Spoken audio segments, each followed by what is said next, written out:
Welcome to Module 1, where we're going to be talking about how to sell online without feeling slimy. And it does, doesn't it? It can feel a little slimy to be selling online because we feel like we're pushing and manipulating and begging and pleading and shoving and tricking even. It feels just icky. Or at least it can. It doesn't need to. So I want to share a secret with you today in this module that's going to actually take away that ick factor, and it's pretty awesome. Not only is it going to remove the ick factor though, it's also going to help you know how to talk to people online when you are trying to sell, and it's also going to anchor you through those moments of discouragement. You know what I'm talking about, like those moments when your post gets one like, or you end up talking to one person in a room, or you have a teeny tiny list that's not growing, or it feels like it's taking forever, or like nobody cares. Yeah, it's normal. We all feel that. It's okay. But this secret that I'm about to tell you is actually going to anchor you through that discouragement as well, so that you can push through to the good stuff, which is on the other side of that.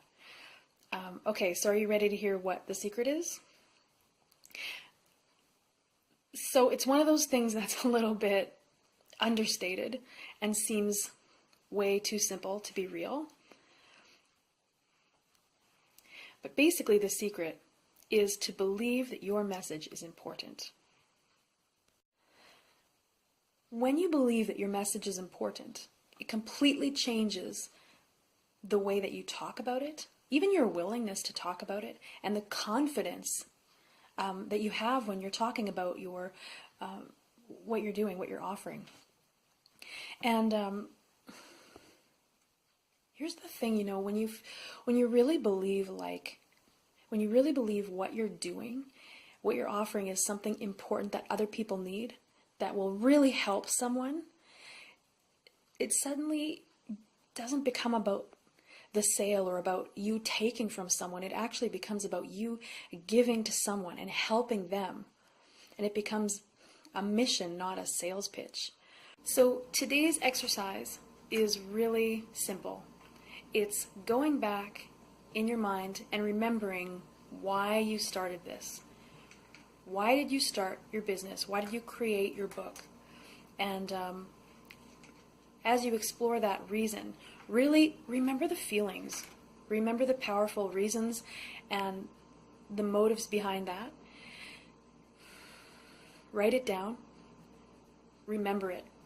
Sometimes when I'm writing, it feels like no one's reading it, or like it's just a heap of steaming stuff that shouldn't be published. But I keep working through it anyway, even though I may be discouraged or frustrated, and sometimes it can seem pointless. I know you hear me. This is every person's experience. It's okay. It's normal. But when I'm feeling like that, then I remember something that I have written on my wall, which maybe sounds a little cheesy or even arrogant. Doesn't matter. It's what encourages me, is to remember my why. And my why is that I am changing the world one reader at a time. That's what it says on my wall. And the point of that for me is to remember that even if I'm ever speaking to only one person, that's worth it. It's helping one person, and that's absolutely valuable, and that is enough. It's enough for me to do it. So, what's enough for you? What's your reason that drives you through all that hard stuff? Because I'll tell you what, not only is that going to encourage you through the hard stuff, it's also going to make this whole sales thing way, way easier, because it won't be about sales.